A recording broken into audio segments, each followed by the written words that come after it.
सुबह की गरम गरम चाय के साथ बाकर खानी का नाश्ता किसका फेवरेट नहीं होता। आज बनेगी बचपन से हम सबकी फेवरेट लच्छेदार बाकर खानी।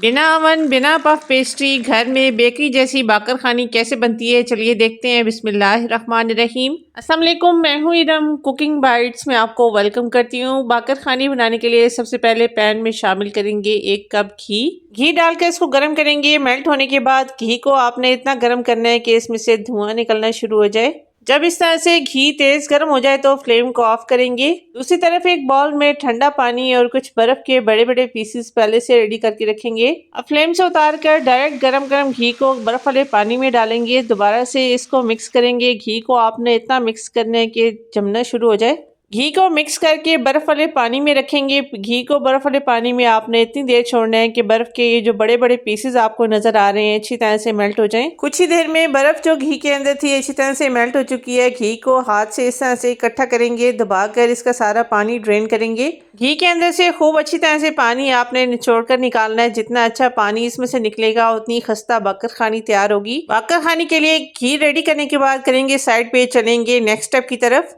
नेक्स्ट आप बाकर खाने की डो तैयार करेंगे, जिसके लिए बाउल में शामिल करेंगे 1/2 कप नीम गर्म पानी। सर्दी का मौसम हो चाहे गर्मी का, आपने इसमें नीम गर्म पानी डालना है। 2 टेबल स्पून इसमें डालेंगे चीनी, 1 टीस्पून इसमें नमक शामिल करेंगे, 2 टेबल स्पून डालेंगे कुकिंग ऑयल। बाकर खाने के बेहतरीन कलर के लिए 2 पिंच के बराबर इसमें ऑरेंज फूड कलर शामिल करेंगे। ये टोटली ऑप्शनल है, आप चाहें तो इसको स्किप भी कर सकते हैं। फूड कलर डालने के बाद पानी के साथ इन सब इंग्रेडिएंट्स को अच्छी तरह से मिक्स करेंगे। जब तक चीनी का दाना इसमें घुल ना जाए आपने तब तक इसको मिक्स करना है।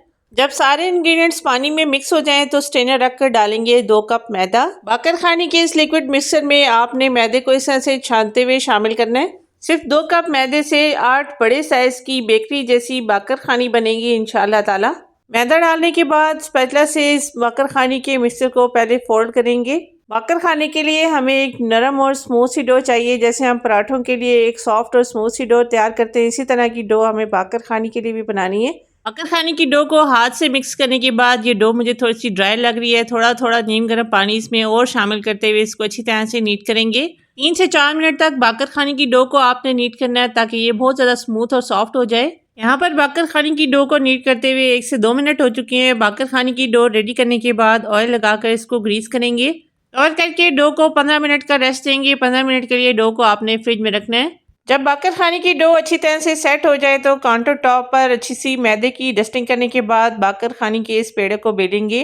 ना ज़्यादा पतला रखेंगे ना ज़्यादा मोटा आपने इसको बेलना है। दरमियाना से इस रोटी को बेलेंगे जैसे घर में हम नॉर्मल गंदम की रोटी बनाते हैं, सेम उसी तरह की थिकनेस आपने इसकी रखनी है। बेलने के बाद अब जो घी हमने बाकर खाने के लिए पहले रेडी किया था, दरमियान में इसका एक पेड़ा सा बना के रखेंगे। साइडों से इस तरह से फोल्ड करेंगे। साइडों पर जो इनके किनारे हैं इस तरह से ज्वाइन करते हुए इनको अच्छी तरह से लॉक करेंगे ताकि घी इन किनारों से बाहर ना निकले। अब दोनों किनारों से इस तरह से आगे की तरफ फोल्ड करते हुए बाकर खाने का पेड़ा तैयार करेंगे। अब वापस से इस पेड़े के ऊपर मैदे की अच्छी सी डस्टिंग करेंगे। जितनी अच्छी मैदे की डस्टिंग होगी उतना आपको बाकर खाने के पेड़े को बेलने में आसानी होगी। अब बेलन की मदद से इसका से हल्का हल्का प्रेस करते हुए सारे पेड़े के अंदर घी को फैलाते हुए बेलेंगे। अगर इस बेलने के दौरान घी कहीं से बाहर निकल भी जाए तो परेशान मत होइएगा। जैसे इस बाकर खाने के पेड़े को बेलेंगे घी इसमें सेट होता जाएगा, साथ ही डो भी इसमें अच्छी तरह से सेट होगी। किनारों तक हर तरफ से आपने इसको अच्छी तरह से बेलना है, कोई भी जगह मोटी नहीं रहनी चाहिए। अच्छी तरह से दोनों साइड से आपने टर्न करके इस पेड़े को बेलना है। बाकर खाने की डो को हर तरफ से अच्छी तरह से पतला सा बेलने के बाद वापस से उन्हीं स्टेप्स को फॉलो करेंगे। वापस से उसी तरीके से बाकर खाने के पेड़े को फोल्ड करेंगे। इसका स्क्वायर सा एक पेड़ा बनाएंगे। उसी तरीके से पेड़े को फोल्ड करने के बाद क्लिंग रैप से या किसी भी शॉपिंग बैग से आपने इसको अच्छी तरह से कवर करना है ताकि कहीं से इसको एयर ना लगे, ये ड्राई ना हो। बाकर खाने के पेड़े को कवर करके 10 मिनट के लिए रेस्ट देंगे। 10 मिनट के लिए आपने इसको फ्रीजर में रखना है। 10 मिनट के बाद दोबारा से बाकर खाने के पेड़े को निकालेंगे। अच्छी सी मैदे की डस्टिंग करने के बाद इसको दोबारा से बेलेंगे। मैदे की जितनी अच्छी डस्टिंग होगी बाकर खाने के इस पेड़े को बेलने में आपको उतनी ज़्यादा आसानी होगी। बाकर खानी को फोल्ड करके दोबारा से बेलने से बाकर खानी में बहुत ही अच्छे से लच्छे बनेंगे। अभी ये बाकर खानी की डो आपको थोड़ी सी रफ लगेगी, लेकिन लास्ट स्टेप में जब बाकर खानी हम तैयार करेंगे आप इस डो को देखिएगा, ये खुद ही सेट हो जाएगी। दोनों साइड से टर्न करके अच्छी तरह से किनारों तक आपने इसको पतला कर लेना है। कोई भी जगह मोटी नहीं रहनी चाहिए। अच्छी तरह से आपने इसको बेलना है। बेलने के बाद वापस से उन्हीं स्टेप्स को फॉलो करेंगे। दोबारा से बाकर खानी का पेड़ा तैयार करके इसको रेस्ट देंगे। बाकर खानी की डो से वापस से पेड़ा स्क्वायर शेप का बनाने के बाद इस तरह से क्लिंग रैप से रैप करके अच्छी तरह से 10 मिनट के लिए फ्रीजर में रखेंगे। अब बाकर खानी के इस पेड़े को जब तीसरी बार फ्रीजर से निकाल कर बेलेंगे तो इस बार हम बेल कर इससे बाकर खानी तैयार करेंगे। इस बार आप देख सकते हैं बाकर खाने की डो कितनी अच्छी सेट हो चुकी है। घी भी इसमें अच्छी तरह से सेट हो चुका है। आप देख सकते हैं घी कहीं से बाहर नहीं निकल रहा। इससे आप बाकर खाने की डो को पतला सा बेलने के बाद कटर की मदद से 2-2 इंच के फासले पर बाकर खाने की कटिंग के लिए निशान लगाएंगे। अब कटर से लंबी लंबी इनकी स्ट्रैप्स काट कर इनको रोल करेंगे। थोड़ा सा टाइटली आपने इसको रोल करना है। ये देखें बाकर खाने के कितने अच्छे से लच्छे तैयार हो चुके हैं। आप दूसरे तरीके से भी ये बाकर खाने का पेड़ा बना सकते हैं। इन स्ट्रैप्स को इस तरह से हाथ पर रोल करके भी आप इनका पेड़ा तैयार कर सकते हैं। बहुत ही आसानी से ये भी तैयार हो जाता है। अब इन पेड़ों से बाकर खाने की शेप बनाने के लिए इस तरह से हाथ से प्रेस करते हुए इनको फ्लैट करेंगे। फिर फिंगर से आपने थोड़ा सा इनको पतला करना है। इस स्टेज पर बाकर खानी बनाने के लिए रोलिंग पिन का इस्तेमाल आपने नहीं करना, वरना इसके लच्छे खराब हो जाएंगे।